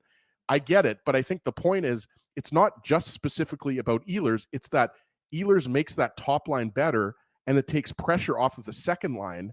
And then what you're hoping is that Connor, Nemesnikov, and Perfetti, that line is better by making that switch. So it's not just about one individual player. It's optimizing your top 2 lines. And I think that's why I can hear the argument. Ezzy, but for me, it's more about than optimizing your top 2 lines. It's about optimizing your roster, all 12 of them, whomever the 12 are, which is why I think it was so intriguing earlier. I think it was just this week where you saw Brad Lambert lining up. I think it was just in practice, Dave. You'll know better than me at this point. That where Lambert was lining up, between 2 veteran guys flanking him on the wings, where just I think that Brad Lambert can't do what Adam Lowry can do, right? Like you can't have Lambert taking key faceoffs and killing penalties. Like Lambert, they have Lambert pegged as a top 6 guy. So I don't know. You can't have Lambert as a third line center. It's just not going to work. But you have this forward depth that's enviable. So why not try and put a younger player in there with a high skill level who can have the insulation from veterans on either side of him? And maybe that's optimizing your lineup. Just because they're waiver exempt. I mean, what more could Nikita Chibrikov really have done this training camp to, identify himself as a player that should be in the, could very well play in the Jets top 12. He's been very impressive. He was great. Right. He was great. So, just because he's waiver exempt doesn't mean that he shouldn't make the team. So I just want to see the Jets maybe be less rigid in their thinking when it comes to using their 12 forwards. Again, the defense, given the injuries right now, is probably more set than the forward group. With the forwards, with Chibrikov, with Lambert, I want to see less rigidity from the coaching staff. I want to see them saying, okay, let's try things that we haven't necessarily tried before because we don't fully know if it's going to work. And if it doesn't work, okay, so you step back. But until you try it, you don't know. And I think that there's probably an opportunity, at least to try a little bit earlier in the year when the games maybe are a little easier to play, so you get these guys up to speed at some point in time. And I know, and I agree with you, Dave, that AHL seasoning is important, but at some point in time, the chicken might be over seasoned, and as a result, it might not taste as good as it would if the seasoning was more equitably distributed. I'm thinking about seasoning and chicken and like, I mean, I had a lot of chicken the last couple of days, but look, I mean, I'm all for, guys playing for the Moose and getting chances to, establish themselves in a lot less of a pressure situation than with the NHL, where the mistakes are magnified by 1,000. And as I've said, a guy can make an error. Mark Morrison doesn't hesitate to put him back on the ice. The guy makes an error in the NHL, he's stapled to the bench and then probably not playing the next game. So there's a lot more on the line. There's a lot more at stake, and there's a lot more pressure. Now, what do they say? Pressure creates diamonds. Sometimes you're going to give those guys that opportunity. And I've never heard that. I like that. There you go. But we'll explain it to you after. Yeah, I was going to say, it's not. I don't understand it at all, but okay, we'll explain it to you after. Dave, you can show him how the science works later. Sure. But the truth is that, like I said, can a guy step up? I'm with you, Drew. Like, if a guy's made the team, regardless, like, you have to pay attention to the waivers. You have to pay attention. Well, exactly. Really Dave, sorry, I don't mean to cut you off, but we already talked about, most likely if Lambert makes the team, you're putting Kupari on waivers, right? Or Jared Anderson-Dolan, I guess you're putting on waivers. But if Chibrikov is making the team, then you're talking about, like, are you putting Alex Iafallo on waivers? Like, I'm with you, Drew. I agree with the rigidity comment, but I think you have several players who are in the last year. Like, I look at Nikita Chibrikov and I look at him as, if the Jets don't re-sign Appleton, Chibrikov is a guy who can play on your third line on the wing, right? Like, I just think there's too many players ahead of them with more NHL experience, and that's what's preventing Lambert and Chibrikov. I'm not saying that's right. I'm not saying that's wrong. I'm just saying, like, Lambert and Chibrikov did everything they needed to do to make this team, but it looks like they're still going to be sent down to the AHL. Last word to you on this, Dave, after, as he said, he didn't mean to cut you off, but cut you off. I may have lost my train of thought, but I'm just saying that, sorry about that, Dave. Well, no, it's fine. But I just think, like, what it comes down to is that you want to see, if a guy makes your roster, then the waiver element. And again, I don't want to be naive and be like, well, it shouldn't matter. But, like, the truth is this: if I'm Kevin Cheveldayoff, I want Scott Arniel to play the best lineup that I have. And, you've got some depth now in the farm with guys like Toninato and Axel Jonsson-Fjällby and Mason Shaw. Those three guys all cleared. You've got Simon Lundmark, you cleared that, so you've got some depth there. So that's good, right? And you've got, of course, the other guys who you sent down, who were able to be assigned directly to the AHL franchise. But the fact of the matter is that you've got the depth, so you don't really have to worry if you put Rasmus Kupari on waivers, like, again, I don't see it in Rasmus Kupari yet. Now, I know that Scott Arniel says he wants to see what he's got in him. He wants to give him those 10 games in a row, 15 games in a row, give him some minutes at the NHL see more level. Offense out of him, Dave. That's what I mean. Like, you can't score one goal. Like, you have to actually be able to produce if you're going to be in the lineup. And that's what we've talked about. You can't have two lines that are simply treading water and not getting, they're sitting around zero in terms of whether they're not scoring goals, but they're not allowing goals against. I mean, obviously that's ideal rather than being a negative, but the fact of the matter is that you just really need to have production, and you don't want it obviously to come at the expense of structure. But one of the things I talked about with Mark Morrison last year, we talked about it with Craig Heisinger, the assistant general manager of the Jets, and of course the general manager of the Manitoba Moose in our end of season roundtable, was that fact that they did see these young players improving in certain areas. Especially Mark Morrison talked about Brad Lambert's, jump in terms of his defensive play. Now, for Lambert, who gained, I think we talked about it, like 8 pounds in terms of his muscle and didn't impact his speed. One of the things is, what's it going to be like when he goes up as a center? I mean, it is a big ask for him to be up against a guy like Adam Lowry, or a Ryan, or like whatever you want to talk about. Who's a grown facing. Man. Yeah. And to try and, like, we did see him get pushed around a few times during the preseason. And I wonder if that is the one sort of hesitation that the organization has with Lambert, and giving him another season playing against, men in pro, at the AHL level. And again, I'm not saying it's going to be the whole season, but maybe that's the thought. And again, removing a little bit of that pressure on him to start, perhaps. And again, do I think he's capable of playing at the NHL level?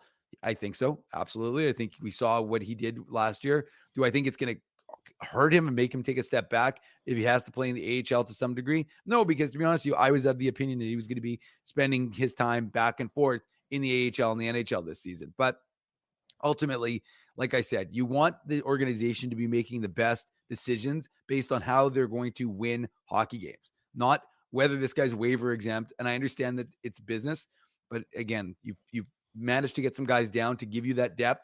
You don't have to worry. So that's why if you lose a forward, if you lose someone on waivers because Brad Lambert forced himself onto the team, well, then so be it. There you go. Dave M. I said he had the final word. When we come back, we're commercial free until the top of the hour. After this last break, we'll delve into the Central Division. We'll give our predicted order of finish. We'll talk about who's going to win the West, who's going to win the East, and who's going to win Lord Stanley's Cup. Season preview show continues. Tons of Jets talk to come here on the YouTube channel. And of course, all day long, all weekend long, all the time on illegalcurve.com. Stay tuned. Much more to come. 20 minutes before the top of the hour, Drew Mandel, Dave Minuk, Ezra Ginsburg on this Saturday morning. The Illegal Curve Hockey Show rolls on. It's brought to you by our friends at Play Now. Sign up for Play Now and get a casino welcome bonus of up to $150. Play Now is Manitoba's local, legal, and secure gambling site and the official betting partner of the Winnipeg Jets. Conditions apply. 18 plus. Enjoy responsibly. It's amazing, gentlemen, that Wednesday night we start post-game show one of at least 82. And we're going to be at Boston Pizza on Taylor Avenue, our home away from home, for that post-game show. But I'm excited to get back into it with the post-game shows starting this coming Wednesday and then after each and every Winnipeg Jets game moving forward. Let's talk about the upcoming season. Let's talk about the Jets vis-a-vis. By the way, sorry, Drew, big shout out. I think Larry's spending his birthday with us here. I noticed a lot of people in the chat are wishing Larry a happy birthday. So happy birthday from IC to Larry. Yes, there you go. Happy birthday, Larry. Yes, thank you for joining us this morning and celebrating your birthday with us here. Let's talk about the Central Division. That's where the Winnipeg Jets, of course, reside. That's where they're going to need to finish in the top 3 to guarantee themselves a playoff spot. A 4th place spot should probably also do it when you look at the Pacific Division and the possibility of a crossover. I don't look at the Pacific as being an overwhelmingly tough division or an overwhelmingly strong division. So when you compare at the top, yes, at the top, fine, that's sure. And it certainly helps the Vegas Golden Knights that all of a sudden, magic of all magic, they get cap relief out of nowhere just because Robin Lehner wasn't. Look, I'm going to go on a bit of a rant for a second. The salary cap in the NHL matters, except for when certain teams say it doesn't matter anymore. And this isn't about Robin Lehner. Robin Lehner as a person needs to do whatever is best for Robin Lehner. His career is over, tragically, unfortunately, because of a hip injury. And he decided not to show up in Vegas for his preseason physical. And we know his history of bipolar disorder and mental health issues. And I am not reducing those whatsoever. It is unbelievably important, and he's been heroic in speaking out about those issues. So let's separate the two things. Robin Lehner as a person needs to focus on Robin Lehner first and foremost and make sure that he's in the right mindset and the mind space. And the NHL and the NHLPA deserve kudos for supporting him.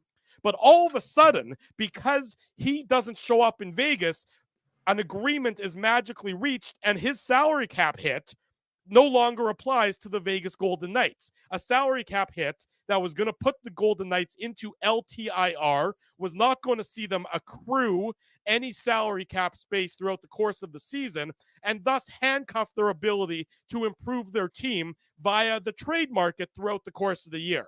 If I'm one of the other 31 teams in the NHL, I'm screaming bloody murder.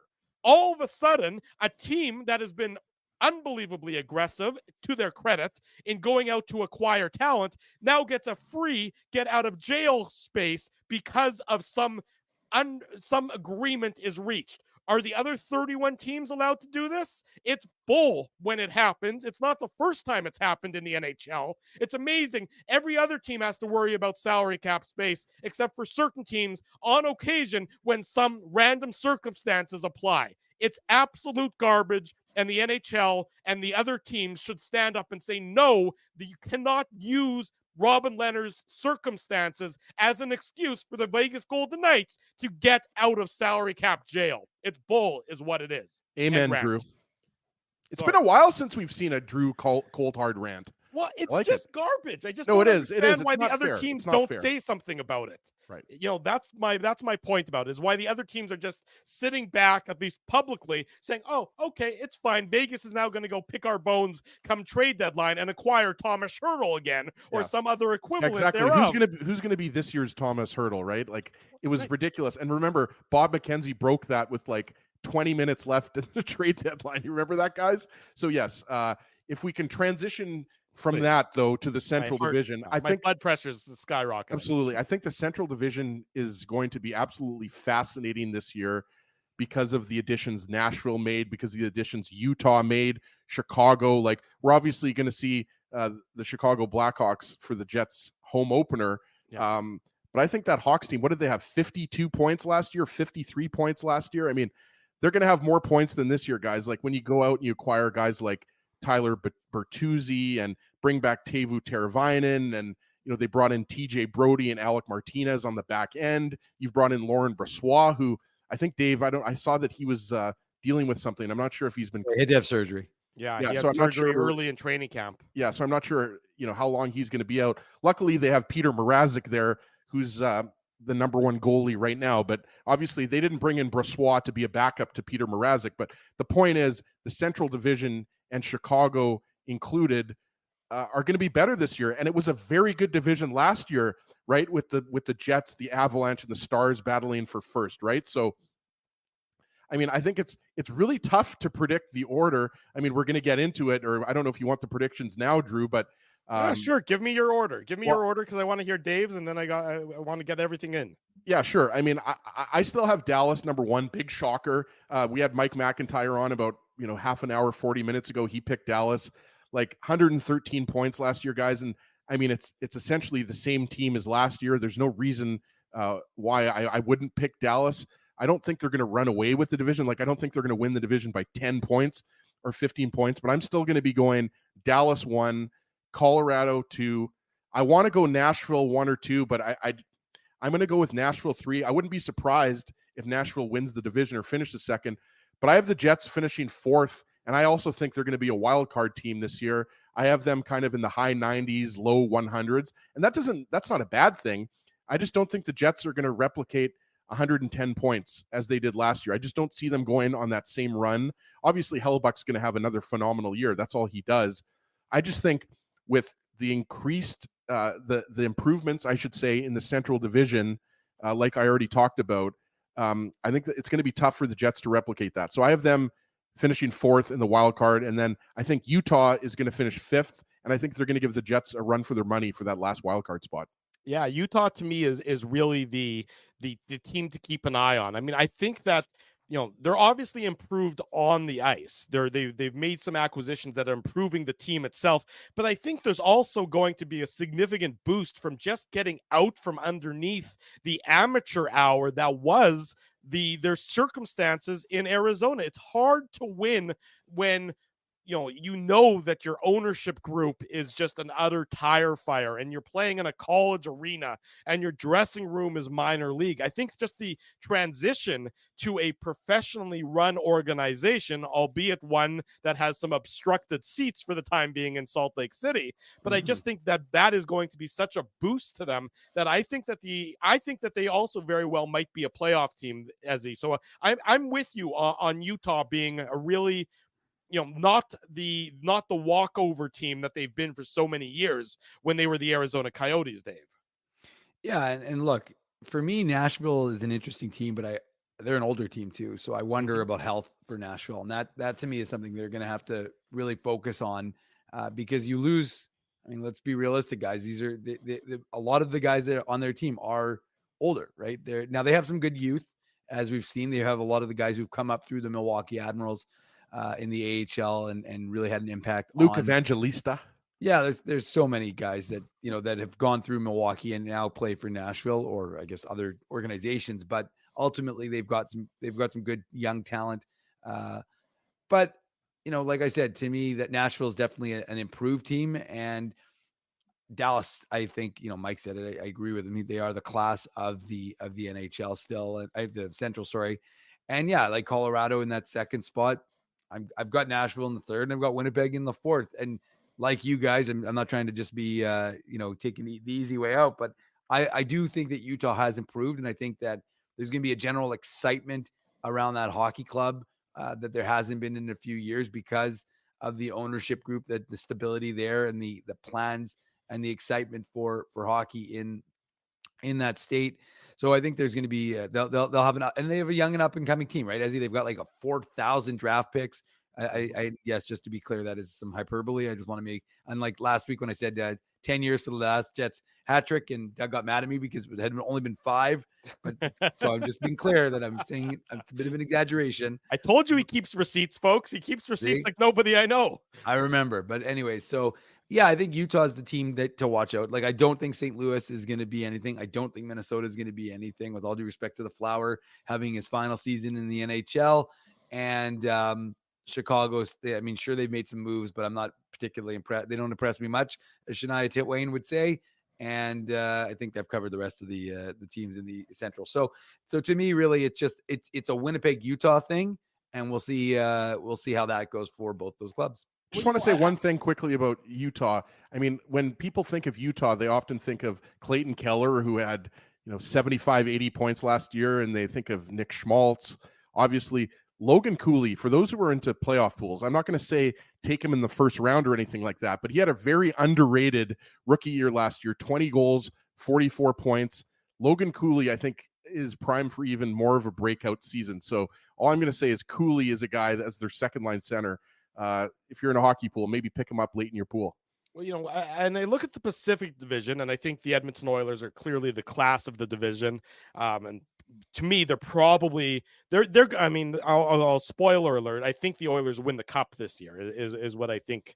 Is what I think happens there. But I look at that Pacific Division, and Edmonton is my top team there. I mean, Vegas, I think, is still going to be a damn good team now that they especially get that salary cap relief. Vancouver, I think, is going to continue to be a good team, not as good as they were last year. But there's no bigger injury in the preseason, as far as I'm concerned, than Drew Doughty. You look at that. Absolutely. You look at that LA defense now.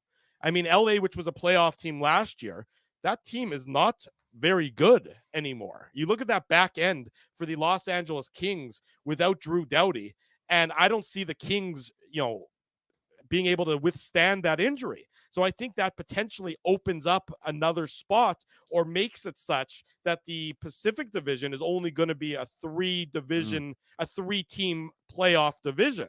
I mean, LA I don't know how you handle that injury. You look at that back end, and it just doesn't have the requisite talent, to I think withstand that, because they also don't have the goaltender to be able to handle that as well. So to me, that is just such a massive injury that changes the complexion of the Pacific Division and their playoff race, and as a result changes the Central Division race, with I think the Central getting a second wild card team. Yeah, it's possible. And I think, Drew, because you know how big of a Doughty fan I am. He's one of my favorite players of all time. It's because how many minutes he plays, right? Like, he plays in all situations. That's the equivalent. It really is the equivalent of the Jets losing Josh Morrissey. It's 100% equivalent. Right. And, you think about the defensemen that they've lost over the years, whether that's Sean Walker, whether that's Sean Dursey, right? Mm-hmm. Like, that defense is not as deep as it used to be. Like, Brant Clark is a defenseman. He's in his second year. He's a guy I really like.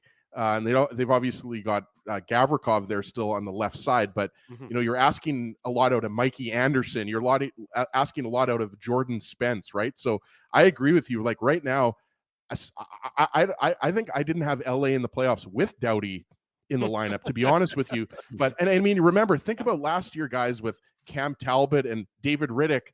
Was Big Save Dave with the Kings. His goals against and save percentage were really solid, actually. But I'm not as high on the Kings as some other people. Like, Still love Anze Kopitar, Quinton Byfield, like up the middle, they're solid.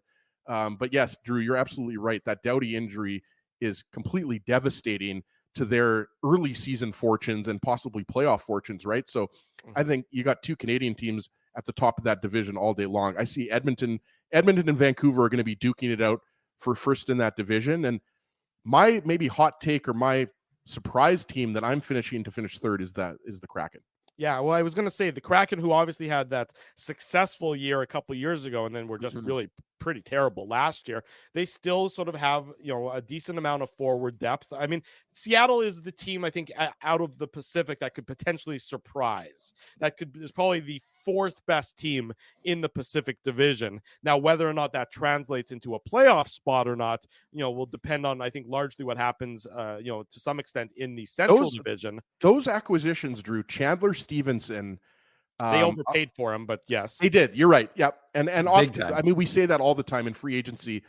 Guys are over. I mean, I'm a Devils fan, and Brett Pesce was definitely overpaid, but I'm happy to have Pesce on the back end because he's a solid top 4 right side defenseman. But it also takes away from a division rival, right? I mean, and Brandon Montour to me was one of the more underrated signings, and you could argue that he's overpaid, but I mean, look, we saw them make the playoffs in their inaugural season. I mean, they're very deep at forward, obviously led by Matty Beniers and Jared McCann on that top line. But I'm with you, Drew. I don't know if it's a surprise to pick the Kraken to make the playoffs, but I think that they're going to be right up there with the Oilers and Canucks. I don't think that they're going to win the division, but I would see them I could see the Kraken being kind of in that 100 to 105 point range. Okay, so who wins the West from both of your perspectives? You want to go, Dave? No, you sure. go. Let Dave. Okay, as he goes first. Well, I mean, I want to pick someone else aside from Edmonton, right? But I just don't see it. And I like the moves that the Edmonton Oilers made in the offseason. Like I think bringing in Jeff Skinner to give you some offense in the bottom 6. I like that move. I think Stuart Skinner has now established himself as a number 1 goalie. I don't think he's a top 5 NHL goalie or even top 10 NHL goalie, but I do think he's an above average NHL goalie. But I honestly think, guys, that this team has unfinished business. And I mean, with the way McDavid and Draisaitl and Nugent Hopkins lead this team offensively and the supporting cast they have around them, I mean, to call Zach Hyman a 50 goal scorer, the supporting cast, I mean, is kind of shows you how good the Oilers are, right? So I kind of want to take Dallas or maybe even Colorado to come out of the West, but I can't bet against Edmonton coming out of the West this year. Okay, as he's on the record, Dave. You see the look on Connor McDavid's face after that Game 7 loss, and you just know that guy, the best player by a mile in the NHL, is going to be super motivated because he was that close and fell just short.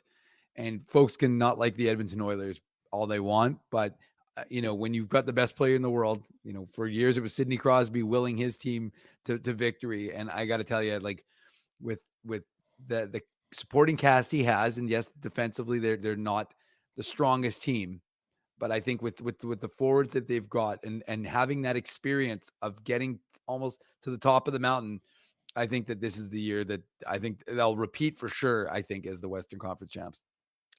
We're all in very serious trouble because the three of us agree on that. And that's just an absolute recipe for disaster. Nothing good has ever come from the three of us agreeing on anything. But that seems to be, there's unanimous opinions out of the Illegal Curve guys that the Oilers are the class of the Western Conference and will likely be the representative out of the East as you start there.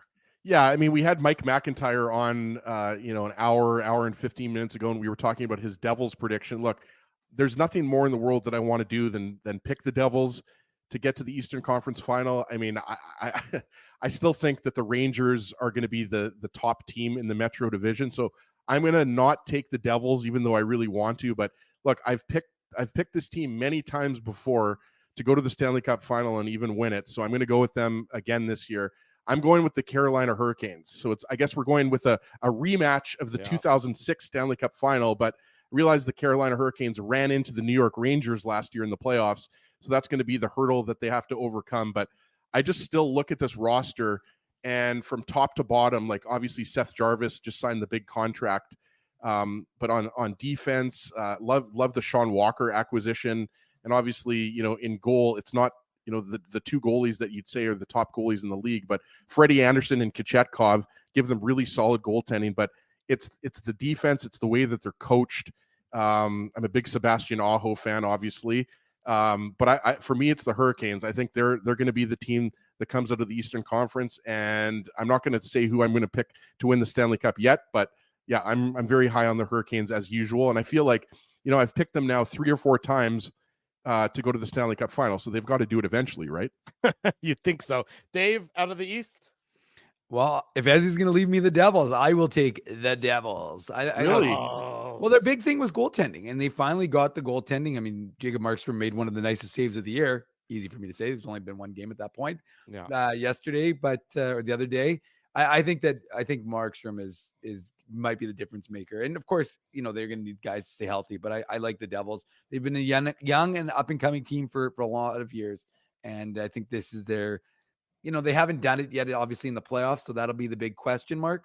But I like New Jersey coming out of the East. Very reasonable. Look, I'm going to, until somebody proves that they're not the Kings of the NHL, I'm not talking about the Los Angeles ones, I'll go with the Panthers. Still got that talent up front. The defense is probably a little bit weaker than they were last year.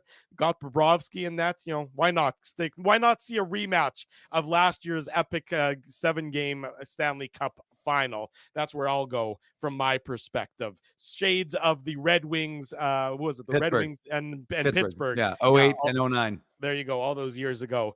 Ezzy. So Nate Schmidt is going to the Stanley Cup final. That's what you're saying, Drew. Why not? Why not? Ezzy, Stanley Cup champion.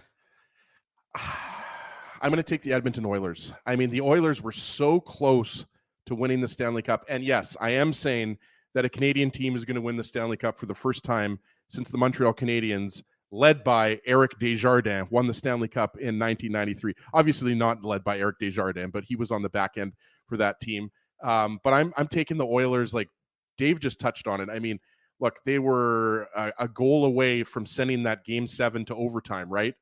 So I think they've got unfinished business, and I just look at that team led by McDavid and Draisaitl, and you know, the emergence of Evan Bouchard in the back end, Stuart Skinner establishing himself as a number 1 goaltender. You know, Zach Hyman scoring 50 goals. I mean, Nugent Hopkins is a great second line guy. I just think this team is going to be tough to beat in the playoffs. So I'm going to take the Oilers. Dave? No surprise. I mean, I already basically said it in my original answer. So yeah, I will echo what Mr. Ginsburg said and go with the Oilers this year. We just need to apologize on behalf of us to all the people in Edmonton who are fans of the Oilers, because some sort of catastrophe is coming your way, because we all agree that the Edmonton Oilers are likely to win the Stanley Cup, and there's nothing good that's going to come out of that trio of predictions. But there you have it. You can throw it back at us in about 8 months' time. The regular season is already underway, although by the way, we want people to share your predictions in the chat and on the video so we can come back and reference them. That's right. Exactly. We want get on the record so we can go back and you can throw it in our faces, or we can throw it back in your faces. The regular season for the Winnipeg Jets gets underway on Wednesday. We'll be at Boston Pizza on Taylor, a watch party for the Jets and the Oilers, and then the Illegal Curve post-game show. Looking forward to that. Dave, yes. Couple of notes before we get going. We got to make sure. First of all, some folks have asked, Dylan DeMello is fine. He got hit in the head with a puck late in the third period of the game last night in Calgary. Scott Arneal was asked about it, and he said everybody came through fine. So it looks like it clipped him in the visor. Could have been bad. He did pause on the bench briefly. So good news that he seems to be fine, because that could have been an inopportune time for late in a meaningless game for him to go down. But good news on that. And then the other thing we should mention, a couple of prospect notes. Braden Yeager, 2023 first rounder. He is back in Moose Jaw, named captain this week of the Moose Jaw Warriors, 36th captain in their team history. And he had 2 goals in his debut. They lost to the Lethbridge Hurricanes, but he had 2 goals last night, Ezzy. And then the other thing we should mention, Colby Barlow. He also, same day as Yeager, was signed to junior. Of course, he didn't want to go back and play in Owen Sound, and he got traded in a big blockbuster deal with the Oshawa Generals. So Colby Barlow, I think he's actually playing against Kevin He tonight So if he's in the lineup for the Oshawa Generals. So a couple of things happening with the young Kevin, he's on London, right? No, Kevin, he is not. He's on Niagara. Right. Yeah. There you I'm thinking go. of Jacob Julian. Jacob Julian's on London. Yeah. Yes. There you go. You're allowed to make that mistake. We'll forgive you on that front there, Mr. Ginsburg. Thanks everyone for joining us this morning on the Illegal Curve Hockey Show. As Dave said, keep your predictions coming. Throw them in the chat. Throw them on the video of the page. If you're catching this after, smash the like button. Subscribe to the channel. Subscribe to the podcast. Leave us your feedback. And of course, remember that illegalcurve.com is your home for all the latest Winnipeg Jets and Manitoba Moose news, audio, video, everything under the sun. We look forward to you checking out the website as well. Big thanks to Mike McIntyre for joining us this morning. Big thanks to all of our sponsors who make the Saturday show and the post-game show a possibility. Rumors Restaurant and Comedy Club, Play Now, Holt Dental, Boston Pizza, City Place, Tough Duck, and Seagram's. Support these fine businesses because of their continued support of Illegal Curve Hockey. The contest on the Instagram page, on the Facebook page. We want to send you to the home opener in conjunction with Play Now. Go check that out. Enter the contest. We're going to draw the winner on Monday morning. We're looking forward to that. Until Wednesday and right around midnight, but of course you're going to be at Boston Pizza Taylor for the watch party before that. It's going to be the inaugural or the season premiere of the Illegal Curve postgame show. That's coming up on Wednesday. Next Sunday for the Illegal Curve Hockey Show, not Saturday. We'll be in Synagogue Sunday morning, 9 a.m. Much more to come. Thanks, everyone, for joining us. Have a great rest of your weekend. For Dave Minuk, for Ezra Ginsburg, I'm your host, Drew Mindell. If it's Saturday or Sunday next week, it's the Illegal Curve Hockey Show. Thanks for listening to this broadcast from Illegal Curve Hockey. For more great Illegal Curve content, subscribe to the Illegal Curve YouTube channel, follow at Illegal Curve on Twitter, Facebook, and Instagram, and visit your online home for hockey in Winnipeg, illegalcurve.com.